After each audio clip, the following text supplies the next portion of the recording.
హల్లెలూయా. దేవుని ఘనమైన నామమునకు స్తోత్రములు. దేవునికి ఎంతో వందనాలు తెలియజేస్తున్నాను. దేవుడి యొక్క అవకాశం అనుగ్రహించిన బట్టి, అదేవిధంగా మన యొక్క పాస్టర్ గారు కూడా ఎంతో వందనాలు తెలియజేస్తున్నాను. సిస్టర్ ఒకసారి ఎఫ్ఎస్సీలకు రాసిన పత్రిక 6వ అధ్యాయం 10వ వచనం ఒకసారి చూడండి. ఎఫ్ఎస్సీలకు రాసిన పత్రిక 6వ అధ్యాయం 10వ వచనం. తుదకు ప్రభు యొక్క మహాశక్తిని బట్టి ఆయన యందు బలవంతులై ఉండుడి. ప్రార్థించుకుందాం. మహోన్నతుడా, సర్వోన్నతుడా, సర్వశక్తిమంతుడా, సైన్యములకు అధిపతిగు ప్రభా, అద్వితీయుడా, సత్యవంతుడా ప్రభా, నీకు వందనాలు తెలియజేస్తున్నాం ప్రభా. ఇదిగో తండ్రి నాయన, నీ యొక్క వాక్యము నేను మేము ధ్యానించుకొని చుండగా దయచేసి నువ్వు నాకు సహాయం చేయమని ప్రార్థిస్తున్నాం ప్రభా. నేను కేవలం మట్టివాడను ప్రభా, దయచేసి నాకు శక్తిని బలం అనుగ్రహించమని ప్రార్థిస్తున్నాం ప్రభా.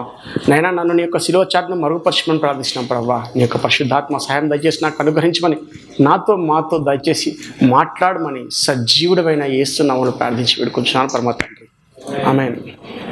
ప్రియ దేవుని సంగమా, ఇక్కడ ఎఫెసీయులకు రాసిన పత్రిక 6:10 ఏమని రాస్తున్నాడంటే, పౌలు భక్తుడు తుదకు ప్రభు యొక్క మహాశక్తిని బట్టి ఆయన యందు బలవంతులై ఉండుడి. ఈరోజు మనం క్రైస్తవులము ఏ విధంగా జీవించాలంటే బలము కలిగి జీవించాలి. అది దేవుడు కోరుకుంటున్నాడు అనమాట. అయితే ఇక్కడ ఎఫెసీయులకు రాసిన పత్రిక 6వ అధ్యాయం 11వ వచనం చూస్తే, అక్కడ మీరు అపవాది తంత్రములను ఎదురించుటకు శక్తిమంతులు ఉన్నట్లు దేవుడిచ్చే సర్వాంగ కవచం ధరించుకోండి. దేవుడిచ్చే సర్వాంగ కవచం ధరించుకోమంటున్నాడు. దేనికి? అపవాది యొక్క తంత్రాలు ఎదిరించడానికి శక్తిగా వారవుటకు దేవుడిచ్చే సర్వాంగ కవచం ధరించుకోమంటున్నాడు. కానీ ఇక్కడ 10వ వచనంలో తుదకు, ఇది వేరే వచనం అన్నమాట, తుదకు ప్రభువు యొక్క మహాశక్తిని బట్టి ఆయన యందు బలవంతులై ఉండేది. అయితే మనం ఏం కలిగి ఉండాలంట? ప్రభువు యొక్క మహాశక్తి కలిగి ఉంటే మనము బలవంతులుగా ఈ లోకంలో జీవించగలం అన్నమాట. మరి ఆది అపోస్తలులు ఆ విధంగానే జీవించారు. దేవుళ్ళారా, చాలా బలవంతులుగా జీవించారు. పరిశుద్ధాత్మ శక్తి కలిగి జీవించారు. అందుకనే వారు ఎక్కడికైనా పోతే అక్కడ మొత్తం అల్లకల్లోలం అయిపోతుండే. అందుకనే వారు వస్తే అక్కడ ఏమంటుండేనంటే, అయ్యో భూలోకమును తలకిందులు చేసేవారు ఇక్కడికి వచ్చి రా అంటుండే అనమాట. ఇప్పుడు ఎట్లయిపోయారంటే మహా మేధావులు కూడా ఈ వాక్యాన్ని తలకిందులు చేస్తున్నారు, కానీ భూలోకాన్ని తలకిందులు చేయట్లేదు. విశ్వాసులను తలకిందులు చేస్తున్నారు, కానీ భూలోక ప్రజలని, అవిశ్వాసులని తలకిందులు చేయట్లేదు అనమాట. విశ్వాసం తలకిందులు చేస్తున్నారు, వాక్యాన్ని తలకిందులు చేస్తున్నారు. అట్లా చెప్పేసి గారెడీలు చేస్తున్నారు. కానీ అప్పుడు ఆది అపోస్తలులు బహుశక్తి గలవారు. ఎట్లా లభించింది ఈ యొక్క శక్తి అంటే, అప్పుడు యేసుక్రీస్తు వారు వెళ్ళిపోకముందు ఆయన ఒకటే మాట చెప్పినమాట. లూకాసు వార్త 1వ అధ్యాయం 8వ వచనంలో, ఆయనను పరిశుద్ధాత్మ మీ మీదికి వచ్చినప్పుడు మీరు శక్తి నొందెదరు గనుక మీరు యెరూషలేములోను యూదయ సమరయ దేశంలో అన్నంతటను భూ దిగంతముల వరకును నాకు సాక్షులైందురని వారితో చెప్పాను.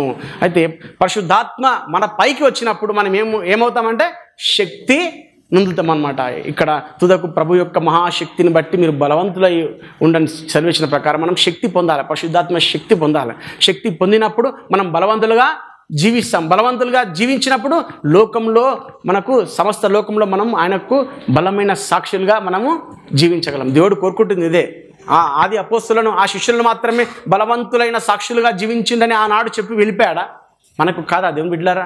మనకు కూడా దేవుడు అదే సెలవిచ్చాడు. ఈ కాలంలో కూడా మీరు యేసుక్రీస్తుని నమ్మిన విశ్వాసులు శిష్యులుగా జీవించాలన్నాడు. శిష్యులుగా మారి ప్రభువు కొరకు బలమైన సాక్షులుగా జీవించాలని సెలవిచ్చాడు. మరి మనం బలవంతులుగా జీవించాలి. ఎంతమంది మనం బలవంతులుగా, బలమైన శక్తి, దేవుని యొక్క శక్తి కలిగి జీవించాలనుకుంటున్నారు దేవుని బిడ్డలారా? ఒక్కసారి చెప్పండి, ఎంతమంది జీవించాలనుకుంటున్నారు? నేను బలవంతులుగా జీవించాలి, దేవుని యొక్క శక్తి కలిగి జీవించాలని. మరి దేవుడి యొక్క వాక్య భాగంలో దీనికి మార్గం చెప్పాడా లేదా? మనం బలవంతులుగా జీవించడానికి, దేవుని యొక్క శక్తి కలిగి జీవించడానికి మార్గం చెప్పాడా లేదా? చెప్పాడు. దేవుడు ఇక్కడ వాక్యంలో మార్గం చెప్పాడు. మనం అందరం కూడా బలవంతులుగా దేవుని శక్తి కలిగి జీవించవచ్చును. మనము ఒకసారి పాత నిబంధన గ్రంథంలోకి వెళ్తే అక్కడ ఏలీషా అని ఇద్దరు దేవుని యొక్క ప్రవక్తలు ఉంటారన్నమాట. ఆ యొక్క ఇద్దరు ప్రవక్తల జీవితాల్లో కొన్ని సంఘటనలు జరిగాయన్నమాట. ఆ సంఘటనను మనం ధ్యానించినప్పుడు ఇక్కడ మార్గం మనకు దేవుడు తెలియజేస్తా ఉన్నాడన్నమాట. ఏ విధంగా మనం బలవంతులుగా జీవించవచ్చును. ఏలియా ఎవరు దేవుని బిడ్డలారా? దేవుని యొక్క ప్రవక్త. ఎట్లాంటి ప్రవక్త అయినా? రోషము కలిగినటువంటి ప్రవక్త. మన దేవుడు రోషము కలిగినటువంటి దేవుడు. ఆయన ఏర్పరచుకున్నటువంటి ఏలియా అనే ప్రవక్త కూడా రోషము కలిగినటువంటి ప్రవక్త. అహాబు రాజు ఇష్టానుసారమైన విగ్రహారాధన చేయిస్తున్నాడు. యెజబెలు రాని అన్ని రాలైన స్త్రీని వివాహం ఆడి తన రాజ్యం మొత్తము విగ్రహారాధన నడిపిస్తూ బయలుదేవతలకు ఇంకా మిగిలిన అన్ని దేవతలకు బలి అర్పణలు అర్పిస్తూ దేవుని ప్రవక్తలను హతమారుస్తూ అక్కడ జీవిస్తూ ఉంటే అప్పుడు ఏలియా లేచాడనమాట. లేచి రోషం కలిగి లేచి అహాబ్ దగ్గర పోయి అహాబ్ దగ్గర పోయి ఇక్కడ వర్షం పడదని 3.5 సంవత్సరాలు వర్షాన్ని ఆఫ్ చేస్తాడు ప్రార్థన చేసి. అంత మాత్రమే కాదు కానీ ఈ బయలు ప్రవక్తలందరినీ ఒక 400 మందికి సవాల్ విసిరి ఇజ్రాయెల్ అందరికి చెప్తారన్నమాట, మన వివాదం తీర్చుకుందాం రండి, అసలు యేసుక్రీస్తు దేవుడా, ఇజ్రాయెల్ దేవుడు యెహోవా దేవుడా, లేకపోతే ఆ బయలు దేవుడా చూసుకుందాం, మనం బలి అర్పిద్దాం. ఒకవేళ ఆ బలి పశువు దహనం అయిపోయిందనుకో బలిపీఠం పైన, అప్పుడు మీ దేవుడు బయలుదేవుడు నిజమైన దేవుడు, ఒకవేళ నేను ప్రార్థిస్తే దేవుని దగ్గర నుంచి అగ్ని రప్పిస్తాను, మీరు ఎవరు మంట పెట్టొద్దు అనమాట, పైనుంచి అగ్ని రప్పియాలి. అప్పుడు ఒక బలి పశువు దహనం అయిపోవాలన్నమాట. అప్పుడు ఎవరు దేవుడు ఆ విధంగా చేస్తే వారి దేవుడు నిజమైన దేవుడిని సవాల్ విసిరినప్పుడు ఆ బయలు ప్రవక్తలు అందరూ ఓడిపోతారు. అక్కడ బలిపీఠం కట్టి బలిపీఠం పైన జంతువును వధించి పెట్టి అక్కడ పెట్టినప్పుడు అక్కడ ఏ విధమైనటువంటి అద్భుతం జరగదు, పైనుంచి అగ్ని రాదు బయలు ప్రవక్తలు ప్రార్థన చేసినప్పుడు. కానీ ఎప్పుడైతే ఏలియా ప్రార్థన చేస్తాడో అక్కడ గొప్ప అద్భుతం జరుగుతుంది. పైన అక్కడ నీళ్ళు కూడా బలిపీఠ పైన పోస్తాడు ఏలియా. పోసినప్పుడు ఆ నీళ్ళు ఉన్నప్పుడు కూడా దేవుడు ఆకాశం నుంచి అగ్ని కురిపించి ఆ యొక్క దహన పశువుని దహించి వేసేస్తాడు అనమాట. ఇంత గొప్ప అద్భుతం చేస్తాడు. ఆ రోజు 400 మందిని చంపి పారేసేస్తారన్నమాట. అప్పుడు ఈ యెజబెలు రాణి ఏం చేస్తుందంటే ఈ ఏలియా మీద కోపం తెచ్చి రేపు నీ ప్రాణం కూడా అట్లా తీసి పడేసేస్తానని ఏలియాతో అన్నప్పుడు ఏలియా లోపల కొంచెం భయం వచ్చేస్తుంది అనమాట. అంత గొప్ప రోషం కలిగిన ప్రవక్త, అంత ధైర్యవంతుని కూడా కొంచెం భయం వేసేస్తుంది. ఎందుకంటే ఆయన కూడా మనలాంటి నరమాత్రుడే అని కొత్త నిబంధన గ్రంథంలో రాయబడ్డది అనమాట. మన ఆ విధంగా ధైర్యం ఉంటుందో ఆ విధంగానే భయము ఆందోళన కూడా ఉంటుంది అనమాట. అప్పుడు అతను ఏలియా అక్కడ పారిపోతాడు. అక్కడి నుంచి పారిపోయినప్పుడు దేవుని దగ్గరికి వచ్చి మొరపెడతాడు, దేవా ఇంకా చాలు నాయనా, నేను ఇంతవరకు చేసినది నీకోసం బ్రతికినది, ఇంకా నన్ను తీసేసుకున్న ప్రాణం తీసేసుకో అంటే నువ్వేం టెన్షన్ పడకు నువ్వు అని అక్కడ దేవుడు అక్కడ పోషిస్తాడు. పోషించిన తర్వాత నీకు మారుగా ఇంకొక ప్రవక్తని నేను ఎన్నుకున్నాను, ఆయన దగ్గరికి వెళ్ళని చెప్పినప్పుడు నీ ప్లేస్లో ఆయన ఉంటాడు అని చెప్పినప్పుడు ఆ ఏలియా ఇంకొక వ్యక్తి దగ్గరికి వెళ్తారన్నమాట. ఆయనే ఎలీషా. ఆయన ఏం చేస్తుంటాడంటే మంచి ధనవంతుడు, మంచి పొలం ఆసామి, అతని దగ్గర మంచి విస్తారమైనటువంటి పొలము, మంచి బాగా ధనం కలిగినటువంటి వ్యక్తి అనమాట. ఆయన ఏం చేస్తారంటే తన యొక్క పొలాన్ని దున్నుతూ ఉంటాడు. 12 అరకలతో తన పొలాన్ని దున్నుతూ ఉంటాడు. 12వ అరక తాను దున్నుతూ ఉంటాడు, ఇంకా మిగతా 11 వేరే మంది దున్నుతూ ఉంటాడు. అప్పుడు ఏలియా వెళ్ళి ఒక దుప్పటిని ఆయన మీద వేసేయంగానే అప్పుడు ఆ ఎలీషా వచ్చేసేసి సమర్పించుకుంటాడు, నేను వచ్చేస్తాను నీ దగ్గరికి అనేసి. దుప్పటి వేయడం అంటే ఇంకా నా ప్లేస్లో నీవు అన్నట్టు అనమాట, నువ్వు వచ్చేసాయి దేవుని దగ్గరికి అన్నప్పుడు నీకు దేవుని పరిచయం లోపలికి వచ్చేసేస్తాడు. అప్పుడు ఏలియాకు ఉపచారం చేస్తూ జీవనం గడుపుతూ ఉంటాడు. అట్లా దాదాపు 10 సంవత్సరాలు గడిచిపోతుంది. గడిచిపోయిన తర్వాత ఇంకా దేవుడు ఏలియాని తీసుకుపోయే సమయం వస్తుంది అనమాట. అక్కడ మనం ధ్యానిస్తాం అనమాట. ఇది ఉపోద్ఘాతం మాత్రమే, అక్కడ మనం ధ్యానించేద్దాం. అయితే ఈ యొక్క ఏలియాని దేవుడు సుడిగాలి ద్వారా తీసుకొని వెళ్తారు. మనకు అందరూ తెలుసు, మరణం లేకుండానే ఏలియా సుడిగాలిలో ఆకాశంలోకి ఆరోహణం అయిపోతాడు. ఆ యొక్క సంఘటన జరగకముందు అప్పుడు ఏం జరుగుతుందంటే ఒకసారి 2వ రాజుల గ్రంథం 2వ అధ్యాయంకి వెళ్దాం. 2వ రాజుల గ్రంథం 2వ అధ్యాయంలో చదవండి సిస్టర్, మొదటి వచనం. యెహోవా సుడిగాలి చేత ఏలియాను ఆకాశమునకు ఆరోహణము చేయింపబోవు కాలమున ఏలియాయు ఎలీషాయు కూడి గిల్గాల్ నుండి వెళ్ళుచుండగా. ఏలియా ఎలీషా ఎక్కడి నుంచి వెళ్తున్నారంటే గిల్గాల్ నుంచి వెళ్తా ఉన్నారనమాట. ఎక్కడికి? సుడిగాలి చేత దేవుడు తీసుకెళ్ళిపోయే రోజున అంటే దానికి ముందు నుంచి తీసుకొని వెళ్ళిపోతున్నమాట. ఆ గిల్గాల్ నుంచి ప్రయాణం అవుతారు, ఇద్దరు ప్రయాణం అవుతారు. ఫస్ట్ ప్లేస్ గుర్తుపెట్టుకోండి, గిల్గాల్. చదవండి సిస్టర్. ఏలియా యెహోవా నన్ను బేతేలునకు పొమ్మని సెలవిచ్చున్నాడు గనుక నీవు దయచేసి ఇక్కడ నుండుమని ఎలీషాతో అనెను. అయితే ఏలియా ఏమంటున్నాడంటే ఎలీషాతో, అయ్యా దేవుడు నన్ను ఇక్కడ బేతేలుకు పొమ్మని చెప్తున్నాడు, బేతేలుకి వెళ్తాను నేను, నువ్వు ఇక్కడ దయచేసి నువ్వు ఇక్కడ ఆగిపో, నా వెంట రావాల్సిన అవసరం లేదు అని చెప్పినప్పుడు ఎలీషా ఇచ్చిన సమాధానం ఒకసారి చూద్దాం. ఎలీషా యెహోవా జీవము తోడు నీ జీవము తోడు నేను నిన్ను విడువనని చెప్పగా వారిద్దరును బేతేలునకు ప్రయాణము చేసిరి. యెహోవా జీవము తోడు నీ జీవం తోడు నేను నిన్ను విడువనని చెప్పగా వారిద్దరు బేతేలునకు ప్రయాణం చేసిరి. నేను విడువను, లాస్ట్ వరకు నేను నీతో ఉంటాననేసి ఈ ఏలియాతో ప్రయాణం సాగించాడు. ఫస్ట్ ప్లేస్ ఎక్కడ స్టార్ట్ అయ్యారు? వాళ్ళు గిల్గాలులో స్టార్ట్ అయ్యారు. తర్వాత బేతేలు దగ్గరకు వచ్చారు. బేతేలు దగ్గర అక్కడ ఏం జరిగిందో చూద్దాం ఒకసారి. బేతేలులో ఉన్న ప్రవక్తల శిష్యులు ఎలీషా యొద్దకు వచ్చి, నేడు యెహోవా నీ యొద్ద నుండి నీ గురువును పరమునకు తీసుకొని పోనని నీ వెరుగుదువా? అక్కడ బేతేలులో కొంతమంది ప్రవక్తల శిష్యులు అనమాట. వాళ్ళు యెహోవా యొక్క శిష్యులు, యెహోవా యొక్క ప్రవక్తల శిష్యులు, ఏలియాకు ఎలీషాకు సుపరిచితులైనటువంటి శిష్యులు. అక్కడక్కడ గుంపులుగా అక్కడ గురుకులంలో ఏ విధంగా ఉంటారో ఆ విధంగా ప్రవక్తలు అక్కడ నివాసం చేస్తూ దేవునిలో వాళ్ళు తర్ఫీదు పొందుతూ దేవుని సేవ కోసమై వాళ్ళు అక్కడ ప్రార్థన అవన్నీ చేసేవాళ్ళు అనమాట. అయితే ఆ యొక్క శిష్యులు, దేవుని శిష్యులు అక్కడ ఏం చేస్తున్నారంటే ఈ ఎలీషాతో అంటున్నారు, ఈరోజు నీ గురువైనటువంటి ఏలియాని దేవుడు తీసుకెళ్ళిపోతున్నాడు కదా అన్నప్పుడు ఈ ఎలీషా ఏమంటుందంటే, మీరు ఊరకుండుడనండి, మీరు ఊరకుండండి, సైలెన్స్గా ఉండండి అని చెప్తుండు. నాకు తెలుసు కానీ మీరు సైలెన్స్గా ఉండనట్టు. తర్వాత ఏం జరిగిందో చూద్దాం ఒకసారి. పిమ్మట ఏలియా, ఎలీషా, యెహోవా నన్ను యెరికోకు పొమ్మని సెలవిచ్చి ఉన్నాడు గనుక నీవు దయచేసి ఇక్కడ ఉండమని ఎలీషాతో అనగా, అతడు యెహోవా జీవము తోడు నీ జీవము తోడు నేను నిన్ను విడువనెను గనుక వారిద్దరు యెరికోకు ప్రయాణం చేసి. బేతేలు నుంచి మళ్ళీ ఏలియా ఏమంటున్నాడంటే, అయ్యా నన్ను ఇక్కడి నుంచి యెరికోకు పొమ్మంటుండు దేవుడు, నువ్వు ఇక్కడ ఉండు నాయన, నువ్వు ఇక్కడ ఉండి నేను ఒక్కని వెళ్ళిపోతాను అంటే, లే అట్లా కుదరని నేను వస్తా ఖచ్చితంగా, యెహోవా జీవంతోడు నీ జీవంతో. అట్లా యెరికో కూడా వస్తాడు. అక్కడ కూడా మళ్ళీ ప్రవక్త శిష్యులు అడుగుతారు అనమాట, ఈరోజు నీ గురువు గారు ఏలియా గారు సుడిగారు దేవుడు తీసుకెళ్ళిపోతున్నాడు కదా సజీవునిగా అని చెప్పినప్పుడు, నాకు తెలుసు మీరు సైలెన్స్గా ఉండండి, మీరు ఊరకుండని చెప్తాడు. యెరికో పోయిన తర్వాత కూడా అక్కడ చూద్దాం ఒకసారి. అంతటా ఏలియా యెహోవా నన్ను యోర్దానుకు పొమ్మని, యోర్దాను చదవండి సిస్టర్, అక్కడ 6వ వచనం.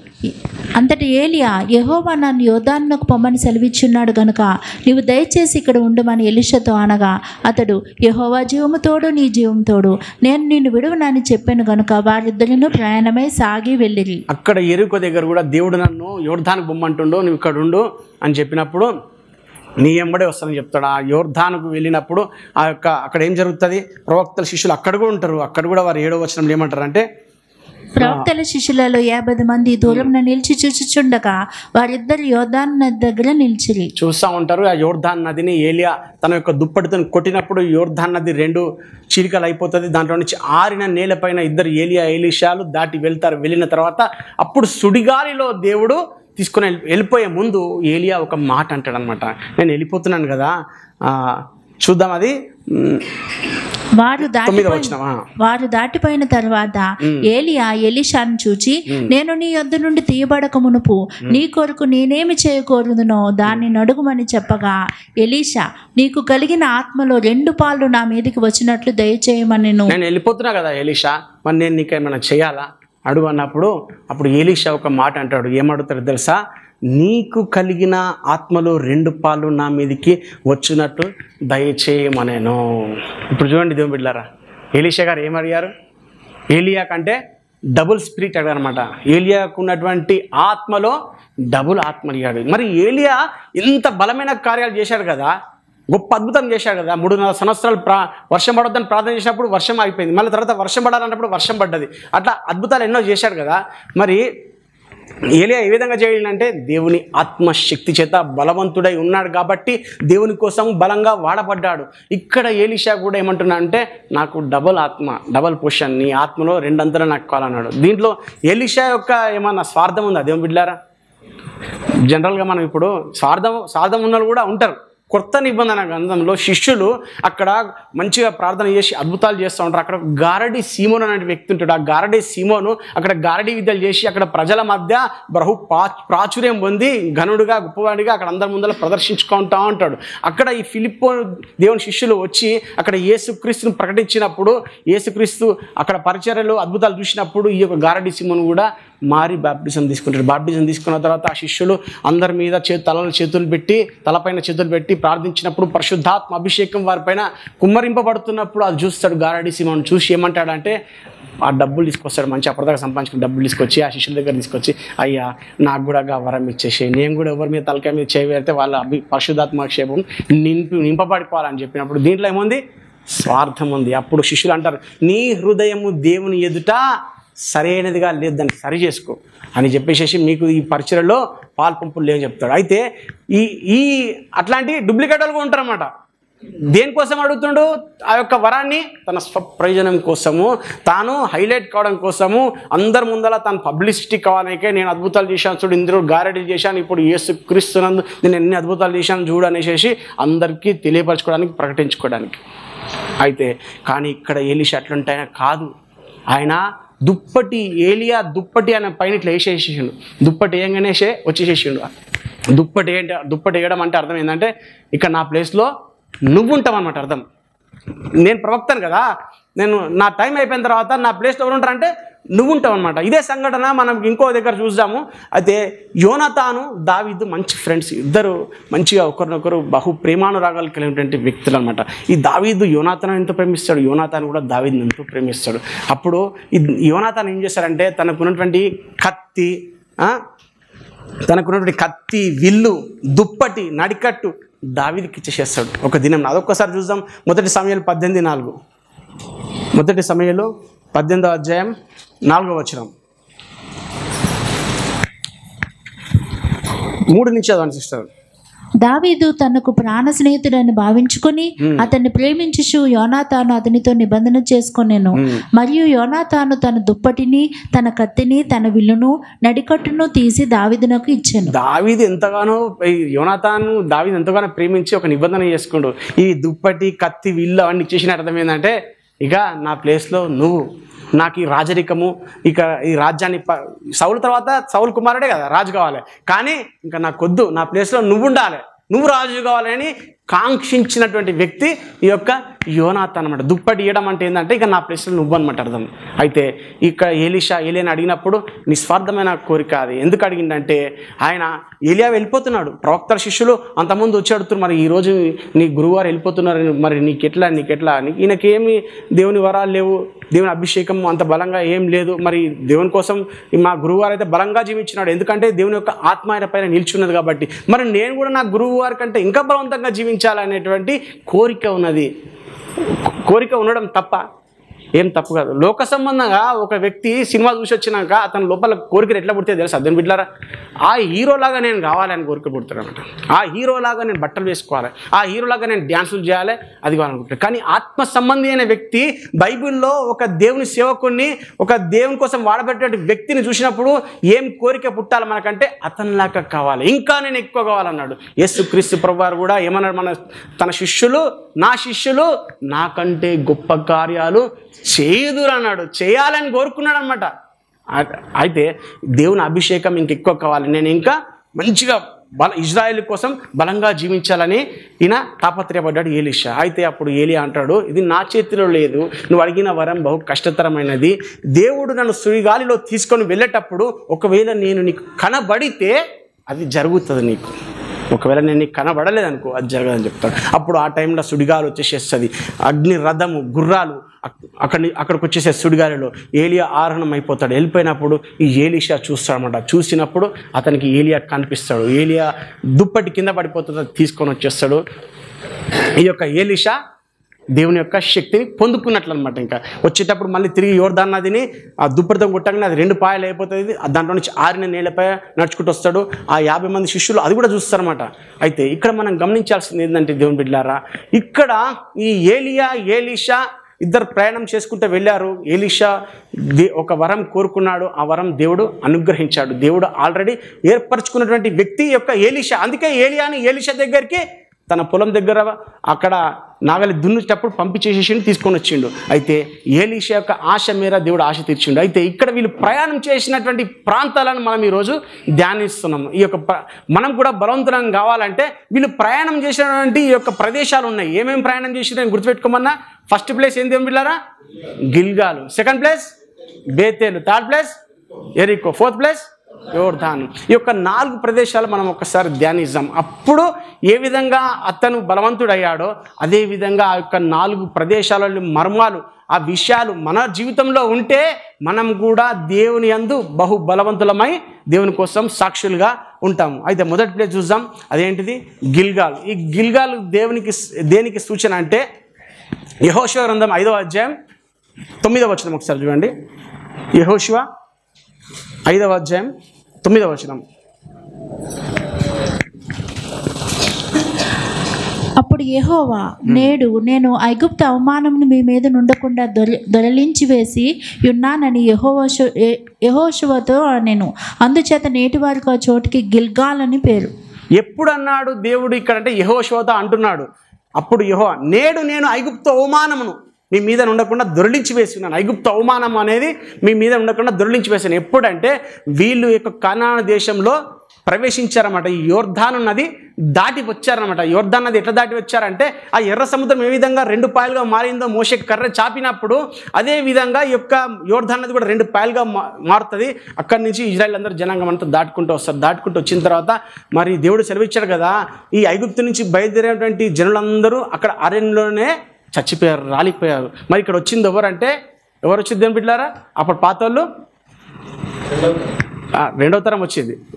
కాలేబ్ వచ్చిండు, యెహోషువ వచ్చిండు, మిగిలిన అందరూ రెండవ తరం వచ్చారన్నమాట. అందరూ యవనస్తులుగా ఉన్నారు. ఫస్ట్ బయలుదేరినప్పుడు అక్కడ ఐగుప్తులో వాళ్ళందరికీ మగవాళ్ళందరికీ సున్నతి చేయబడింది. వాళ్ళందరూ అక్కడ అరణ్యంలో చచ్చిపోయారు. ఇప్పుడు కొత్త తరానికి అక్కడ ఏం చేస్తారంటే యెహోషువ గ్రంథం 5వ అధ్యాయంలో అక్కడ వీళ్ళందరికీ సున్నతి చేయండి అని చెప్పినప్పుడు సున్నతి చేస్తారన్నమాట.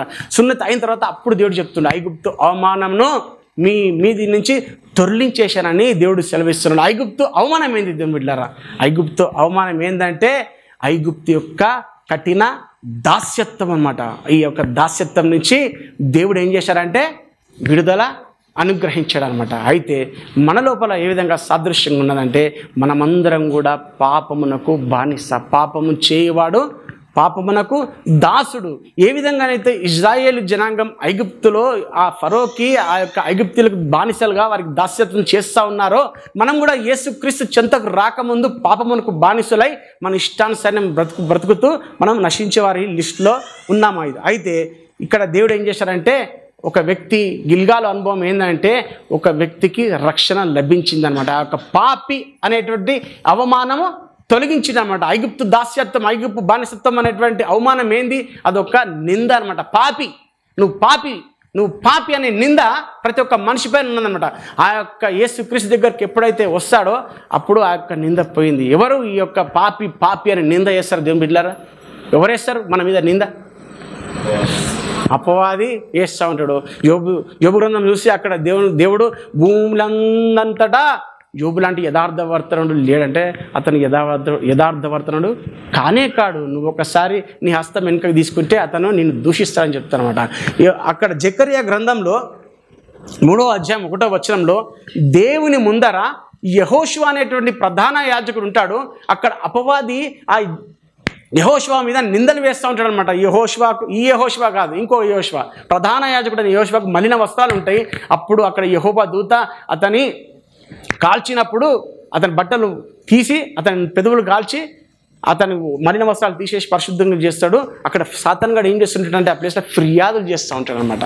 మన పైన ఫిర్యాదులు, మన పైన అబండాలు, మన పైన నిందలు, మనకు అవమానం కలిగించేవారంటే సైతాను గాడు నువ్వు పాపి అంటాడు. ఆ యొక్క ఐగుప్తు అవమానాన్ని పాపి అనేటువంటి బిరుదుని ఏం చేశారంటే దేవుడు తొలగించాడు మన జీవితంలో. ఇది గిల్గాలు యొక్క అనుభవం. మనం అందరం ఈ యొక్క అనుభవంలో ఉన్నాం. అదేం బిడ్డలారా? రక్షింపబడిన ప్రతి ఒక్కరము మనము ఆ యొక్క గిల్గాలు యొక్క అనుభవంలో ఉన్నాము. ఇంకా యేసుక్రీస్తు దగ్గరికి రానోళ్ళు ఎవరైతే ఉన్నారో ఇంకా వాళ్ళు గిల్గాల దగ్గరికి రానట్లే అనమాట. ఇంకా రాకపోతే శక్తి ఎక్కడ ఉంటుంది దేవుని బిడ్డలారా? వచ్చిన వాళ్ళకే దేవుని శక్తి లభిస్తుంది, రానోళ్ళకి ఇంకా దేవుని శక్తి లభించేది. కాబట్టి గిల్గాల అవతల ఉన్న వాళ్ళు గిల్గాల దగ్గర రావాలి అంటే యేసుక్రీస్తు దగ్గర రావాలి. ఆ పాపి అనే బిరుదు, పాపి అనేటువంటి అవమానం తొలగించుకోవాలి. ఆ యొక్క పాపి అనేటువంటి అవమానం ఎట్లా తొలగించుకోవాలంటే యేసుక్రీస్తు రక్తంలో వారి పాపాలు గడుపుకోవాలి. ఇది నా రక్తము, మనుష్యులందరి పాప విమోచన కోసమై నేను చిందించిన నిబంధన రక్తం అని యేసుక్రీస్తు సెలవిచ్చాడు కదా. ఆయన రక్తంలో మన పాపాలన్నీ కడుక్కోవాలి దేవుని బిడ్డ. ఆయన చేసిన శిలువ యజ్ఞంలో మన పాపాలు కడుక్కున్నప్పుడు ఆ యొక్క ఐగుప్తు అవమానమైనటువంటి పాపి అనేటువంటి నింద అవమానం మనకు తొలగించబడుతుంది. ఇది మొదటి అనుభవం దేవుని బిడ్డారా. ఇక్కడి నుంచి ఈ ఏలియా ఎలీషాలు రెండో ప్లేస్కి ఎక్కడ వెళ్ళారు దేవుని బిడ్డారా? బేతేల్. ఈ యొక్క బేతేల్ అనే అనుభవం కూడా మనం కలిగి ఉండాలి. మనం రక్షింపబడిన మనం అందరము అక్కడ గిల్గాల్లోనే ఉండకుండా బేతేలు దగ్గర రావాలి. ఏలియా అంటున్నాను నువ్వు ఇక్కడే ఉండు అని ఎలీషాతో అంటుంటే నేను ఉండను, యెహోవా జీవంతోడు నీ జీవంతోడు నేను నీ వెంబడి వస్తా అని ఆధ్యాత్మికంగా ముందుకు ప్రయాణమై వెళ్తూనే ఉన్నాడు. బేతేలుకి వచ్చాడు. బేతేలు గురించి అందరు తెలుసు కదా. బేతేల్ అనే ప్రాంతము ఎప్పుడు స్టార్టింగ్లో మనం విన్నాం బైబిల్లో అంటే ఇక్కడ యాకోబు తన అన్న అయిన ఏశావుని మోసం చేసినప్పుడు తన తల్లి చెప్తుంది, నాయనా ఇంకా నీ అన్న నేను చంపేసేస్తాడు, నువ్వు మా తమ్ముని దగ్గరికి మా అన్న దగ్గరికి లాభాన్ దగ్గర అలా పోయి బ్రతుకుకొని రోజులు తర్వాత మీ అన్న కోపం చల్లారినాక ఇక్కడ రా మళ్ళీ అని చెప్పినప్పుడు ఈ యాకోబు ప్రయాణమై పోతాడు. ఆదికాండం 28వ అధ్యాయంలో ఉంటుంది. అక్కడ 28వ అధ్యాయం 16 నుంచి 19 వరకు మనం చూస్తే అక్కడ యాకోబు ఏం చేస్తారంటే రాత్రి వేళ అవుతుంది. రాత్రి వేళ అయినప్పుడు ఏం చేస్తారంటే ఇంకా చీకటి అయినప్పుడు ఇంకా ప్రయాణం ఎట్లా చేస్తానని చేసి అక్కడ ఉన్నటువంటి ఒక రాయిని తన తలగడగా మార్చుకొని అక్కడ పండుకుంటాడు. పండుకున్నప్పుడు దేవుడు యొక్క కళ చూపిస్తాడనమాట. ఆ యొక్క కళ ఏం కనిపిస్తుంది అంటే యాకోబుకు ఒక పెద్ద నిచ్చెన భూమి పైనుంచి ఆకాశం కంటేటువంటి ఒక నిచ్చెన కనిపిస్తుంది అనమాట. ఆ నిచ్చెన పైనుంచి దూతలు ఎక్కుతూ ఉంటారు, దిగుతూ ఉంటారు. ఆ నిచ్చెన పైన ఆకాశం దగ్గర దేవుని యొక్క గవిని ఉంటుంది అనమాట.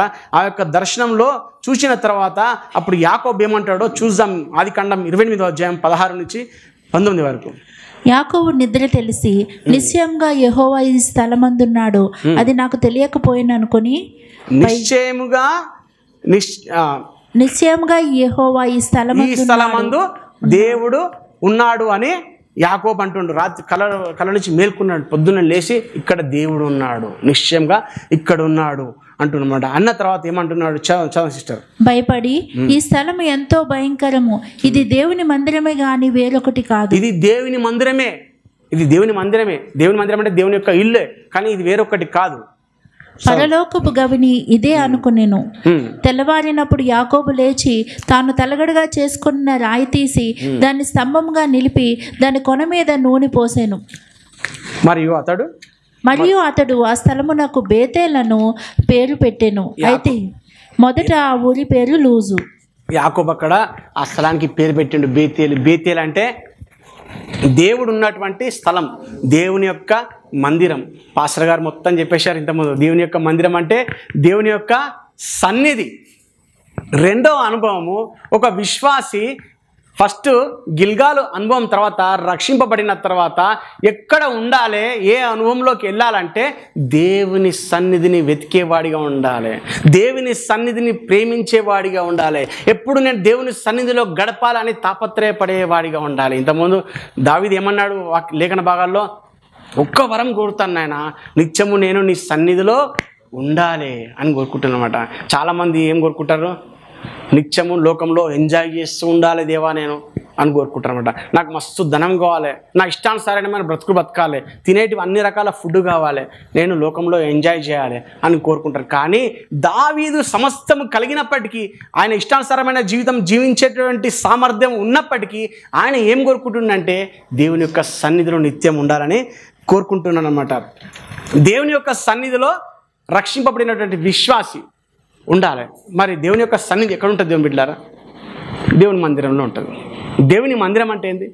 విశ్వాసుల యొక్క సమూహమే దేవుని యొక్క మందిరం.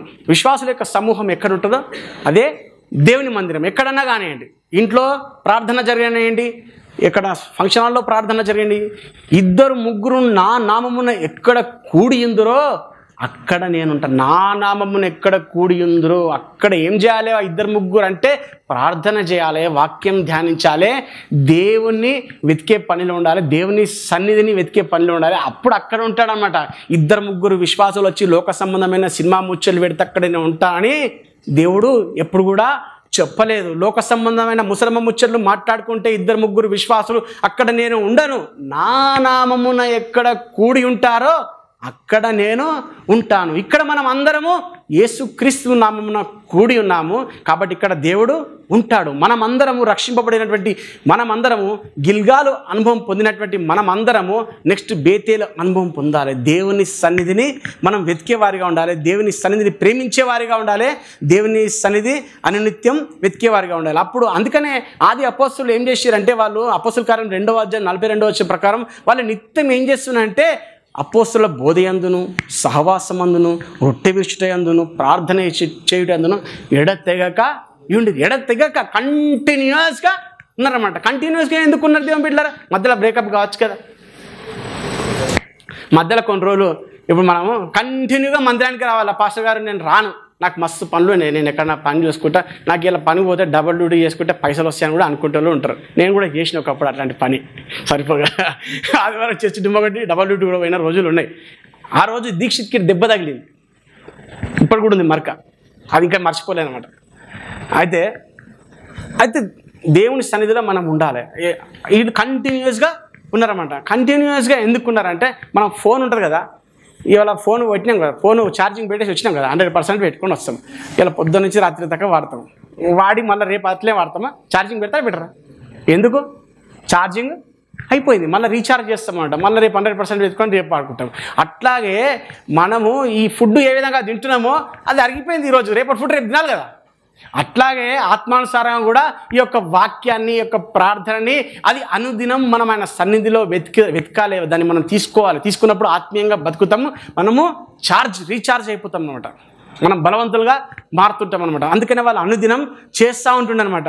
అయితే ఒక పిల్లాడు ఉన్నాడు, ఒక కుటుంబం ఉన్నది, ఒక ఫ్యామిలీ ఉన్నది. ఆ ఫ్యామిలీలో ఒక పిల్లాడిని, ఆ పిల్లాడు ఇంట్లో ఉండకుండా బయట అక్కడ రోడ్డు మీద ఉంటున్నాడు. మనం ఇంతకుముందు చూసినాం కదా, దేవుని మందిరం అంటే ఇది దేవుని ఇల్లే అని యాకోబు అంటుండు. మరి ఇంట్లో ఉండకుండా బయట చిన్న పిల్లాడు బయట ఉన్నాడు, అక్కడనే తిరుగుతున్నాడు అనుకో, సరైన పోషణ దొరుకుతుందా? ఇంట్లో ఉంటే మమ్మీ డాడీ మటన్ చికెన్ వండి పెడతారు, టిఫిన్ చేసి పెడతారు, ఏ రకరకాల జ్యూసులు ఇస్తారు, అని చేస్తాం. మంచిగా ఎదగాలని నా కుమారుడు మంచిగా బల దారుఢ్యం కలిగి ఉండాలని కోరుకుంటారు. కానీ బయట వీధిలో తిరుగుతుండే పిల్లాడు, ఎవరు కారకులు? తన యొక్క బలహీనతకి తనే. బయట ఉన్నప్పుడు ఫుడ్ దొరకదు, ఏం దొరకదు, బట్టలన్నీ మాసిపోతాయి, తర్వాత బక్క చిక్కిపోయి ఉంటాడు అనమాట. అయితే బయట ఉంటే పెరుగుతుంది. ఇట్లాగే ఇక్కడ యాకోబు సెలవిచ్చాడు, ఇది దేవుని ఇల్లే అని సెలవిచ్చాడు కదా. దేవుని మందిరం అంటే దేవుని యొక్క ఇల్లే అనమాట, దేవుని సన్నిధి ఉంటుంది. ఈ యొక్క సన్నిధిలో ఒక విశ్వాసం వచ్చినప్పుడు ఇక్కడ ఏం పొందుతాడు దేవుని బిడ్డలారా? బలం పొందుతాడు. దేవుని యొక్క శక్తి పొందుతాడు, మంచిగా ఎదుగుతాడు, ఆత్మీయంగా ఎదుగుతాడు, ఆత్మీయంగా బలవంతునిగా మాట్లాడు అనమాట. అందుకనే కొందరు ఇక్కడ అంత్య దినాల్లో అందరూ ఏం చేస్తారంటే సహవాసం కూడా మానుచున్నట్టు మీరు మానొద్దని దేవుడు సెలవిస్తున్నాడు. దేవుని బిడ్డలారా, దేవుని సన్నిధిలో ఏమేమి ఉన్నాయనేది పాస్టర్ గారు చెప్పాడు. ఘనత, ప్రభావం ఉన్నాయి, బలం, సంతోషం ఉన్నది. అయితే మనం దేవుని సన్నిధిని ఎప్పుడెప్పుడు వెతకాలి? దేవుని సన్నిధిలో ఒక వారం రోజులు వెతికి మళ్ళీ వారం రోజులు రెస్ట్ తీసుకోవాలా? ఒక వారం రోజు బాగా బలంగా ఉండేసేసి ప్రార్థన విజ్ఞాపనలు బలంగా ఉండి ఉపవాసాలు ఉండి మళ్ళీ వారం రోజులు అక్కడ ఇష్టానుసారంగా ఉండాలంటారా? కొంతమంది ఆదివారం వచ్చినప్పుడు, ఆదివారం క్రైస్తవులు అంటారన్నమాట, ఆదివారం వచ్చినప్పుడు ఇక భలే ఆత్మానుసారాలు అయిపోతారనమాట. ఆదివారం అయిపోగానే ఇంటికి పోగానే టీవీలో పిక్చర్ స్టార్ట్, మళ్ళీ వచ్చే ఆదివారం టీవీ బంద్, చర్చ్కి వచ్చేసేస్తారు మంచిగా. ఇది ఆదివారం విశ్వాసాలు అనమాట. అంటే ఒక్క పూట రీఛార్జ్ చేస్తాడనమాట ఆయన తన యొక్క ఆత్మని. ఒక్క పూట రీఛార్జ్ చేసే ఉంటుంది, అది ఎప్పుడు స్విచ్ ఆఫ్ అయిపోతుంది, తెల్లారి స్విచ్ ఆఫ్ అయిపోతుంది. ఇంకా స్విచ్ ఆఫ్ అయినప్పుడు ఏమవుతుంది దేవుని బిడ్డలారా? ఇక పనికిరాదనమాట. అంటే పోరాటం చేయలేం మనం. బయట లోకంలోకి వెళ్ళిన తర్వాత మనము ఆత్మీయంగా బలంగా ఉంటేనే పోరాటం చేయగలుగుతాం, మనం బలమైన సాక్షిగా నిలబడగలుగుతాము, అన్న సాక్షిగా నిలబడతాం, పోరాటం చేయలేం. అయితే మనం బలంగా ఉండాలంటే మనం ఎప్పుడు దేవుని సన్నిధిని వెతుకుతూనే ఉండాలి. 105వ కీర్తన 4వ వచనం ఒకసారి చూడండి సిస్టర్. 105వ కీర్తన 4వ వచనం. యెహోవాను వెదకుడి, ఆయన బలమును వెదకుడి, ఆయన సన్నిధిని నిత్యము వెదకుడి. ఆయన సన్నిధిని నిత్యము వెదకుడి. యెహోవాను వెదకుడి, ఆయన బలమును వెదకుడి. మనం అంటే ఆయన బలాన్ని వెతకాలన్నమాట, ఆయన బలాన్ని వెతకాలి. ప్రవ్వా, నువ్వు బలవంతుడమైనటువంటి దేవుడు ప్రవ్వా, నేను నీకోసం బలంగా వాడబడాలి, నేను నీకోసంగా బలమైన సాక్షిగా నిలబడాలి. ఈ లోకంలో నీ యొక్క వెలుగు నా ద్వారా ప్రతిబింబింపజేయాలి. లెమ్ము తేజరిల్లుమని నీవు సెలవిచ్చిన ప్రకారము నేను నీకోసము నీ యొక్క వెలుగును ప్రకాశింపజేయాలి దేవా అనేసి మనం ఏం చేయాలి? యెహోవా బలాన్ని వెతకాలి. ఇంకోటి ఏంటంటే ఆయన సన్నిధిని మనము నిత్యము వెతకాలి. నిత్యం అంటే చచ్చిపోయేదాకా, ప్రాణం ఉన్నంత వరకు, మట్టిలో కలిసేంత వరకు మనం ఆయన సన్నిధిని వెతుకుతూనే ఉండాలి. దేవుని బిడ్డలారా, మరి మనము బలవంతులమై దేవుని కోసం బ్రతకాలనుకుంటున్నాం కదా. మొదటి అనుభవం ఏంటంటే గిల్గాల్ అనుభవంలో మన యొక్క అవమానం దేవుని తొలగించాడు, పాపి అనేటువంటి నిందను తొలగించాడు, రక్షింపబడిన తర్వాత మనం బేతేలికి వచ్చినాం. బేతేలి దగ్గర మనకు దేవుని సన్నిధి దొరికింది. దేవుని సన్నిధిలో మనం గడుపుతూ ఉన్నాం. మనం దేవుని సన్నిధి ఇంకెక్కడ ఉంటుందంటే మన ఇంట్లో కుటుంబ ప్రార్థనలో ఉంటుంది. మనం కుటుంబ ప్రార్థన అయిపోయిన తర్వాత కూడా మనకి ఎప్పుడు సమయం దొరికితే అప్పుడు సెల్ ఫోన్ పట్టుకొని చూడాలి. అంతేనా దేవుని బిడ్డలారా? కాదు. మనకు సమయం దొరికితే ఆ సమయం దేవుడిచ్చిన సమయం, ఆ యొక్క ఆయుష్ దేవుడిచ్చిన ఆయుష్. అంటే నేను కూడా ఒకప్పుడు చూసినాను లేండి, అట్లా నేను అనుకోకూడదు. వాళ్ళందరూ బలం పొందాలని నేను కోరుకుంటున్నా. సమయం దొరికినప్పుడు ఏం చేయాలంటే దేవునికి ఇవ్వాలి, వాక్యానికి ఇవ్వాలి, ప్రార్థన చేయాలి, ఇంకా విజ్ఞాపన చేయాలి రక్షింపబడని వారి కోసం. సమయాన్ని పోనీయక సమయాన్ని సద్వినియోగం పరచుకోవాలి మనం క్రైస్తవులం. అది మనం బలవంతులుగా ఉండడానికి చిహ్నం. రెండవది బేతేలు ప్రాంతం. బేతేలు ప్రాంతం అయిపోయిన తర్వాత ఏలియా ఎలీషాలు ఇంకో ప్రాంతానికి వచ్చారు. అక్కడే ఏ ప్రాంతానికి బిడ్డలారా? ఎరికో అనే ప్రాంతానికి వచ్చారు. ఎరికో గురించి మనకందరికీ తెలుసు. మన పాస్టర్ గారు వర్తమానం మొన్న రీసెంట్గా ఇచ్చారు. అక్కడ ఎరికో గోడలు కూల్చేసేస్తారు యెహోషువ ఆధ్వర్యంలో. అయితే ఇక్కడ హెబ్రీలకు రాసిన పత్రిక 11వ అధ్యాయం 30వ వచనం ఒకసారి చూడండి సిస్టర్. హెబ్రీలకు రాసిన పత్రిక 11వ అధ్యాయం 30వ వచనం.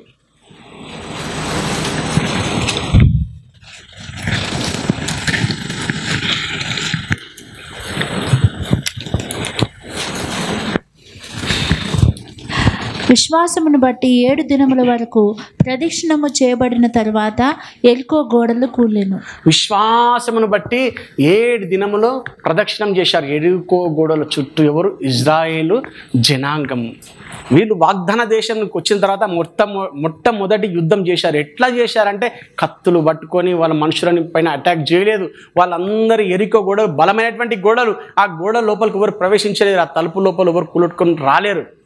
అటువంటిది దేవుడు నేను నీకు జయం అనుగ్రహిస్తాను, కేవలం మీరు స్తుతించండి అని దేవుడు సెలవిచ్చినప్పుడు యెహోషువ ఆధ్వర్యంలో ఇజ్రాయేల్ అందరూ 7 రోజులు ఆ యొక్క ఎరికో గోడల చుట్టూ విశ్వాసం బట్టి ప్రదక్షిణం చేశారు. 7వ రోజు 7 సార్లు ప్రదక్షిణం చేస్తారు. అప్పుడు ఎరికో గోడలు ఆటోమేటిక్గా కూలిపోయాయి. యుద్ధం చేశారు, తర్వాత వాళ్ళందరినీ చంపేసేశారు. అక్కడ ఉన్నటువంటిది ఆ ఎరికో పాపానికి సాదృశ్యం. ఆ యొక్క పాపానికి సాదృశ్యం. ఆ యొక్క ఎరికోలో అంత పాపమే. దేవునికి అవిధేయులైన జనాంగం దేవునికి అయిష్టకార్యమైన చేస్తూ ఉంటే అక్కడ యొక్క ప్రాంతాన్ని మొత్తం వీళ్ళు ఇజ్రాయేలీలో విశ్వాసం బట్టి ఆ ప్రాంతాన్ని జయించేసేస్తారన్నమాట. శపితమైనటువంటి ప్రాంతం అది, దాన్ని జయించేసేస్తారన్నమాట. ఇప్పుడు ఇది మనకి ఏ విధంగా అనువదించుకోవాలంటే దేవుని బిడ్డలారా, విశ్వాస నడక అన్నమాట. విశ్వాసపు నడక అక్కడ ఇజ్రాయేల్ జనాంగం నడిచారు. తద్వారా ఏం జయించారంటే పాపం జయించారు. అది ఆ ఎరికో ప్రాంతం లోకానికి పాపానికి సాదృశ్యం.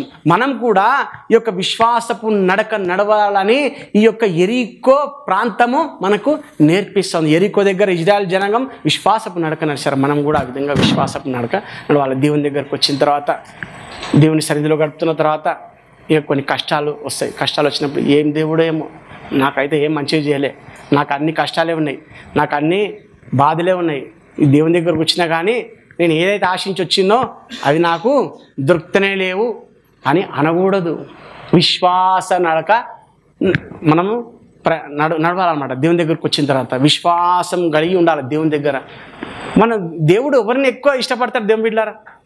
దేవుడు నిజంగా అనుకుందాం, ఇప్పుడు ఉన్న వాళ్ళందరూ ఎవరైనా సరే దేవుని చేత నేను బహుగా ఇష్టపడాలని కోరిక ఉందా ఎవరికన్నా? స్పెషల్గా దేవుడు నన్ను ప్రేమించాలి, అందరికంటే ఎక్కువ నన్ను ప్రేమించాలని ఉందా? దానికి కూడా బైబిల్లో దేవుడు సూత్రం ఇచ్చిండు. విశ్వాసం లేకుండా దేవునికి ఇష్టుడై ఉండుట అసాధ్యమని హెబ్రీయులకు రాసిన పత్రికలో రాయబడి ఉన్నదన్నమాట. దేవునికి ఇష్టం కలిగి ఉండాలంటే మనము మంచి విశ్వాసం కలిగి ఉండాలి. అందుకని యేసుక్రీస్తు ప్రభువారు ఈ లోకంలోకి వచ్చినప్పుడు, ఈ లోకంలో అనేకమైన అద్భుతాలు చేసేటప్పుడు అక్కడ విశ్వాసం కలిగినటువంటి మనుషులను దేవుడు చూచినప్పుడు అప్పుడు యేసుక్రీస్తు ప్రభువారు ఏమంటాడంటే, అబ్బా ఎంత విశ్వాసి కదా. ఒక శతాధిపతి ఉంటాడు, నా దాసుడు చచ్చిపోయే స్థితిలో ఉన్నాడు ప్రభా, దయచేసి ఒక్కసారి నీ మాట మాత్రం సెలవు ఇచ్చేసి అతను బ్రతుకుతారంటే, లేదు నేను వచ్చి ప్రార్థన చేస్తాను అని ఆ శతాధిపతితో ఆ యేసుక్రీస్తు ప్రభువారు అన్నప్పుడు, నా ఇంట్లో కాలుపెట్టడానికి ఇంత యోగ్యుడం కాని ప్రభా అని ఇక్కడ జస్ట్ మాట ఇచ్చేసి అక్కడ బతుకుపోతాడంటే, అబ్బా ఇజ్రాయేల్ జనాంగంలో కూడా ఇంతటి విశ్వాసం కనపరిచే వారిని నేను చూడలేదని చేసి దేవుడే ఎంతో మెచ్చుకుంటాడు అనమాట. ఒక కనాను స్త్రీ ఉంటుంది, తన యొక్క కుమార్తెకు దయ్యం పడుతుంది. దయ్యం పట్టినప్పుడు ఆ యొక్క స్త్రీ వచ్చేసేసి, ప్రభా నా కుమార్తె దయ్యం బట్టి మస్తు బాధపడుతున్నది ప్రభా, దయచేసి నువ్వు స్వస్థపరచు ప్రభా అన్నప్పుడు సైలెన్స్ ఉంటాడు యేసు ప్రభు. సైలెన్స్ ఉంటాడు, ఏమన్నాడు? శిష్యులు అంటారు, ప్రభా ఈమెను తొలిచేసే ప్రభా, ఈమెను తొలిచేసి అక్కడ పంపించేసి అంటే, అప్పుడు యేసు ప్రభు అంటారన్నమాట, అమ్మ నేను నశించిపోతున్న ఇజ్రాయేల్ ఇంటి వారి కోసమే నేను ఇక్కడికి వచ్చాను కానీ నీళ్ళ కోసం రాలేదమ్మా అంటే, అప్పుడు ఆ స్త్రీ అంటుంది అనమాట, మొక్కుతుంది. అక్కడ వాక్యం ఒక్కసారి చూద్దాం మనం. మత్తయి సువార్త 22వ అధ్యాయం 15వ అధ్యాయం రండి ఒకసారి. మత్తయి సువార్త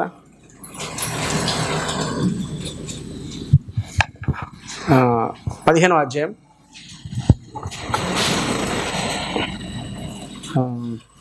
22 నుంచి ఉంటుంది సిస్టర్. అక్కడ లాస్ట్లో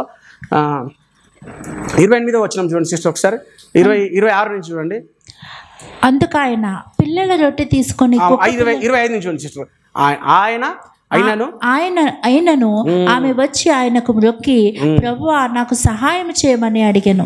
అయినా సరే అమ్మ నేను ఇజ్రాయెల్ ఇంటి వారి కోసం వచ్చినప్పుడు అయినా సరే ఆమె వచ్చి ఏం చేసిందంటే మొక్కింది, దేవునిగా స్వీకరించింది, ప్రభువుగా స్వీకరించి ఏమంటుందంటే ప్రభువా నాకు సహాయం చేయంటే అప్పుడు ఆమె ఆ యేసుక్రీస్తు ప్రభువు అంటారన్నమాట, పిల్లల రొట్టెలు కుక్క పిల్లలకు వేయకూడదమ్మా అంటే కుక్కలతో పోల్చినప్పుడు ఆ కనాన్ స్త్రీ అయినా కూడా ఏమంటుందంటే ఆ పిల్లలు తిన్నప్పుడు ఆ బల్ల మీద తిన్నప్పుడు ఆ రొట్టె ముక్కలు కింద పడితేగా ప్రభా ఆ ముక్కలైనా సరే మేము తిని బతుకుతాం అని చెప్పినప్పుడు యేసుక్రీస్తు ప్రభువారు అన్న మాట ఒక తెలుసు అదేం బిడ్డలారా ఎంత మర్యాద ఇస్తాడు ఆ స్త్రీ కంటే, అమ్మా నీ విశ్వాసము గొప్పది అమ్మా అని. ఇప్పటిదాకా ఆమె టెస్ట్ చేయబడ్డది అనమాట. చూద్దాం విశ్వాసాన్ని టెస్ట్ చేసినమాట దేవుడు. మనం అంత విశ్వాసంగా ఉంటున్నాం ఆ దేవుని బిడ్డలారా. మన నడకలో ప్రార్థన చేస్తున్నాం మన ఒక అవసరం కోసం, రాలేదు. ఇంకొకసారి ప్రార్థన చేసినాం, రాలేదు. ఇంకా దేవుడు ఇయ్యాడు, కథం. దేవుడు ఇయ్యాడు, అందరికి ఇస్తాడు, నాకు ఇయ్యాడు. అందరికి ఇస్తాడు, నాకు ఇయ్యాడు. దేవుడు పక్షపాతి అనేటువంటి బిరుదు ఇస్తాడు అనమాట. మనమేమో అక్కడ పోతాం ఇక్కడ పోతాం సాక్ష్యాలు వింటాం, నాకు అది ఇచ్చింది దేవుడు, నాకు ఇది ఇచ్చింది దేవుడు అని సాక్ష్యాలు స్టేజ్ల మీద వింటాం. మనం ప్రార్థన చేసినాం, మనకి ఏం దొరకకపోతే ఏమవుతుంది? పక్షపాతం కాదు, విశ్వాస సహితమైన ప్రార్థన మనకు కావాల్సింది. ప్రతిదీ అవసరం. ఇప్పుడు ఈ కనాన్ స్త్రీకి అవసరం తన బిడ్డ యొక్క స్వస్థత, అది లభించింది అనమాట. అక్కడ యేసుక్రీస్తు ప్రభువారు ఏమంటాడు, అమ్మా నీ విశ్వాసం గొప్పది, నీ కోరినట్టే అగ్ని. ఇది విశ్వాసం నడక.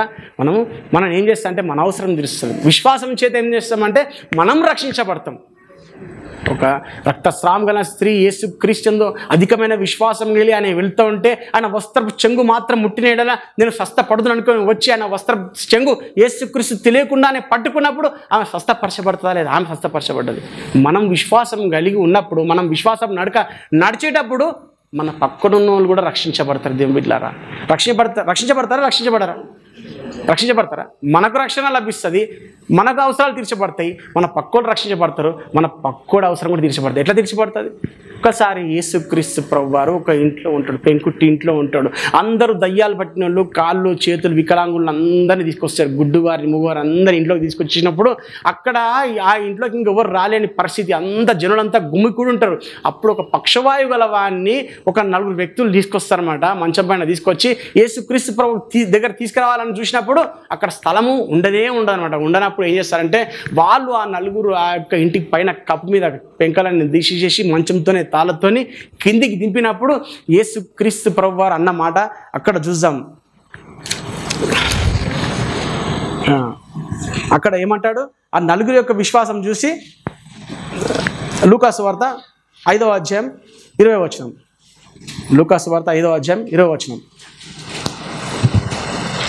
ఆయన వారి విశ్వాసం చూచి, మనుష్యుడా నీ పాపములకు క్షమింపబడి ఉన్నవని వానితో చెప్పగా. ఎవరి విశ్వాసం చూశాడు దేవుని బిడ్డలారా? ఆ పక్షవాయువు గల వాని విశ్వాసం చూశాడా? కాదు.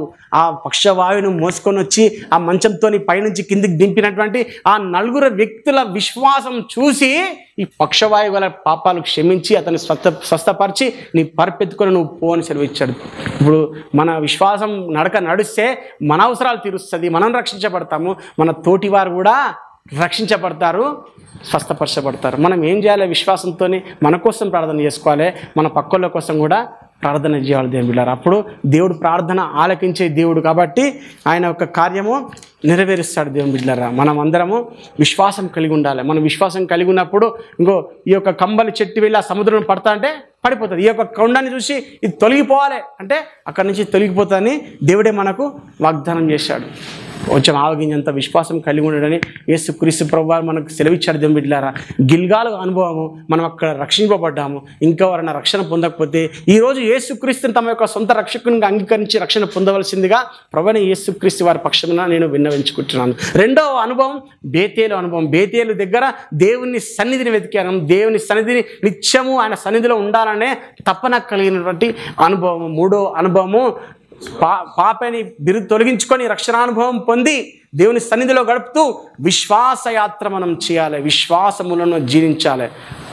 విశ్వాసం ద్వారా అనేక అద్భుతాలు చేశాడని హెబ్రీయులకు రాసిన పత్రికల ఆ యొక్క సాక్షి సమూహము ఎన్ని అద్భుతాలు చేశారో చూస్తే హెబ్రీయులకు రాసిన పత్రికల 11వ అధ్యాయం 32 నుంచి 34 వరకు చూస్తే అక్కడ విశ్వాసం ద్వారా రాజ్యాలను జయించారు, సింహముల నోళ్లను మూసిని వ్రాయబడి ఉంటుంది. సింహముల నోళ్ళు మూసింది ఎవరు? దేవుని బిడ్డలారా? దానియేలు. విశ్వాసం ద్వారా బలమైన కార్యాలు జరుగుతాయి. ఈ యొక్క విశ్వాస నడక మనం నడపాలనేసి ఈ యొక్క ఎరికో మనకు నేర్పిస్తూ ఉన్నది. ఇంకొక అనుభవం ఉంది దేవుని బిడ్డలారా. వీళ్ళు ఈ 3 ప్రాంతాలు దాటుకొని వెళ్ళి ఏలియా ఎలీషా ఈ యోర్ధాను దగ్గరికి వచ్చారు. ఈ యోర్ధాను దేన్ని సూచిస్తూ ఉందంటే అది బాప్తిస్మముని సూచిస్తూ ఉన్నది. ఒకసారి మనం 1 కొరింథీయులకు రాసిన పత్రిక 10:2 వచనం చూసుకుందాం. 10వ అధ్యాయం 2వ వచనం. 1 కొరింథీయులకు రాసిన పత్రిక 10వ అధ్యాయం 2వ వచనం. ఈ ఇజ్రాయెల్ జనాంగం ఐగుప్తు నుంచి బయలుదేరి అక్కడ ఫరోను దాటుకొని వస్తూ ఎర్ర సముద్రం గుండా ప్రయాణం చేస్తారు. ఎట్లా ప్రయాణం చేస్తారు దేవుని బిడ్డలారా? ఎర్ర సముద్రం 2గా చీలిపోతుంది, దేవుడు చీల్చేసేస్తాడు, దాంట్లో నుంచి ప్రయాణం చేస్తారు. ఎర్ర సముద్రం మాత్రమే చీలిపోలేదు, మనకు బాగా తెలిసింది ఎర్ర సముద్రమే. యోర్ధాను నది కూడా దేవుడు చీల్చేసేస్తారన్నమాట. తర్వాత ఈ ఎరికో ప్రాంతం రాకముందు ఈ యోర్ధాన్ నదిని చీల్చేసిన తర్వాత ఆ యోర్ధాన్ నది నుంచి ఇజ్రాయెల్ జనాంగం బయటకు వస్తారు. ఆ నదిలో 12 పెద్ద రాళ్ళు ఏరుకొని పెట్టండి, అది మీకు గుర్తు. అవి ఎప్పటికీ అందరూ చూస్తూ ఉండాలి, గుర్తుగా మీ ఇజ్రాయెల్ దేవుడు సర్వశక్తిమంతుడైన దేవుడు అని అందరికి గ్రహించేటట్టు ఉండాలని చెప్తారంట. 12 రాళ్ళు కూడా తీసుకొచ్చి బయట అక్కడ పెడతారన్నమాట. అయితే ఒకసారి చదవండి సిస్టర్, 1 కొరింథీ 10:2.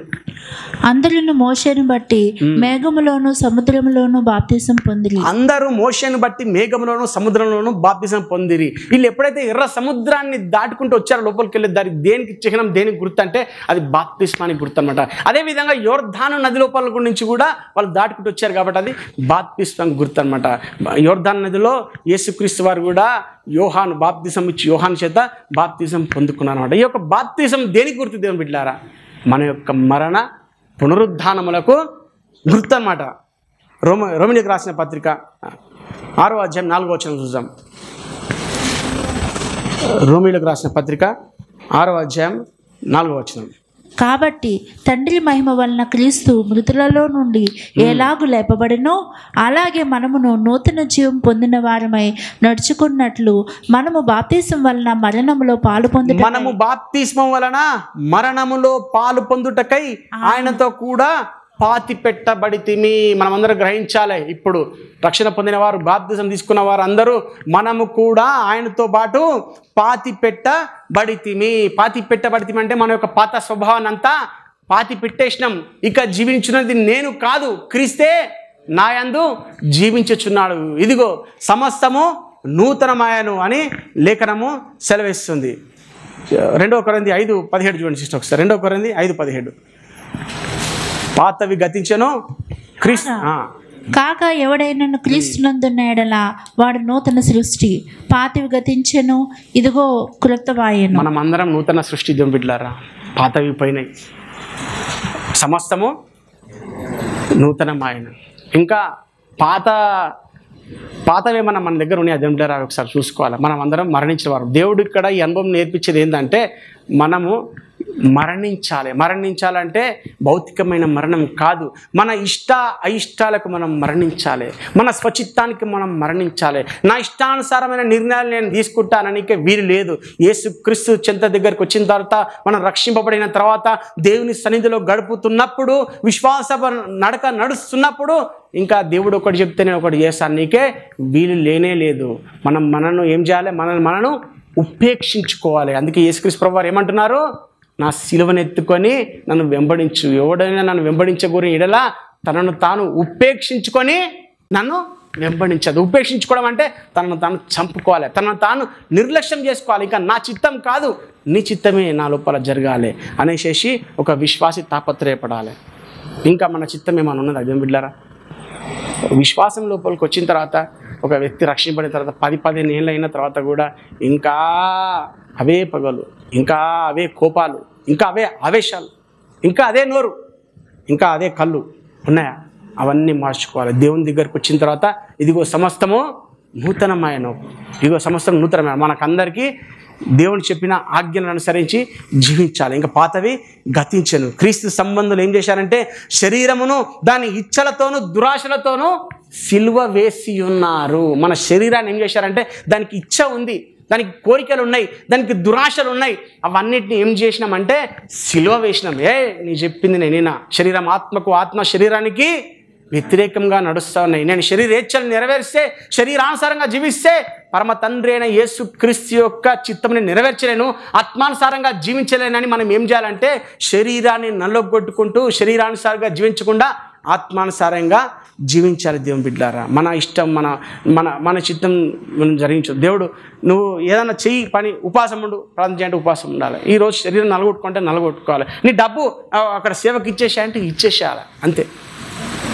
అయితే మరి బైబిల్లో యేసుక్రీస్తు దగ్గరికి ఒక మంచి ధనవంతుడైన వస్తాడు. చాలాసార్లు మనం దాని గురించి పాస్టర్ గారు చెప్పారు, నేను కూడా ఒకసారి చెప్పాను. అక్కడ ఆ ధనవంతుడైన వాడు వచ్చి, ప్రభువా నిత్యజీవం పొందుకోవడానికి నేను ఏం చేయాలంటే, అయ్యా దేవుని ఆజ్ఞానాన్ని మంచిగా పాటించింది ఆయన అంటే, నేను అన్ని చిన్నప్పటి నుంచే పాటిస్తున్నా, నేను ప్రసిద్ధుడని చెప్తే, అంత అట్లనా, సరే నువ్వు మంచిగానే, దేవుని రాజ్యాన్ని నీకు దూరంగా ఏం లేదు, నీ ఉన్నదంతా అమ్మేసేసుకొని నన్ను ఫాలోగా నన్ను వెంబడించు అని చెప్పినప్పుడు ఆ ఉన్నటువంటి ధనాన్ని వదిలిపెట్టలేక వ్యసన పడుచు యేసు ప్రభు చింత నుంచి దూరం అయిపోతాడు. తద్వారా నిత్య జీవాన్ని కోల్పోతాడు. దేవుని కంటే ఎక్కువగా తన ధనాన్ని ప్రేమిస్తాడు. దేవుడు కోరుకునేది ఏంటంటే అన్నిటికంటే ఎక్కువగా నన్ను ప్రేమించాలి, నీ తల్లి నేను, నీ తండ్రి నేను, నీ భార్య నేను, నీ కుమారుడు ఇంకా ఎవరిని ఎక్కువగా ప్రేమించొద్దని దేవుడు సెలవిస్తున్నాడు.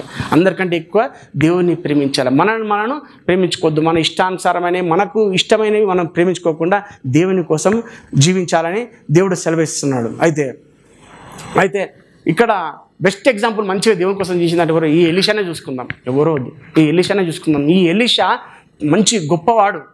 12 అరకులతో దున్నుతాడు. చాలా పెద్ద పొలం అనమాట, మంచి ఎకరాల్లో ఆసామ అనమాట.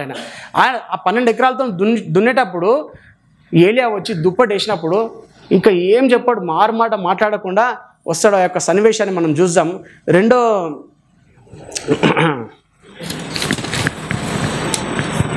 1 రాజులు 19:19 1 రాజులు 19:19 19వ అధ్యాయం 19వ వచనం.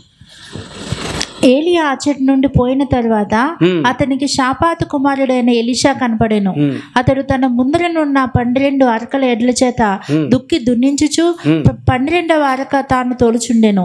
ఏలియా అతని చేరబోయి తన దుప్పటి అతని మీద వేయగా అతడు ఎడ్లను విడిచి ఏలియా వెంట పరిగెత్తి నేను పోయి నా తల్లిదండ్రులను ముద్దు పెట్టుకొని తిరిగి వచ్చి నేను వెంబడించదని చెప్పి అతన్ని సెలవు అడగగా అతడు పోయి రమ్ము నా వల్ల నీకు ఏ విధమైన నిర్బంధం నేను చెప్తాను. నేను వెంబడే పరిగెత్తుకొని వచ్చేసి నీళ్ళ దగ్గర వచ్చేసి నేను నా తల్లిదండ్రులకు సెలవు తీసుకొని వస్తాను అంటే పోయిరా అని చెప్తాడు.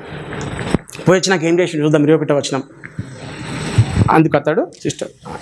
అందుకతడు అతన్ని విడిచి వెళ్ళి కాడి ఎడ్లను తీసి వధించి వాటి మాంసమును గొత్తి నొగల చేత వంట చేసి జనులకు వడ్డించెను.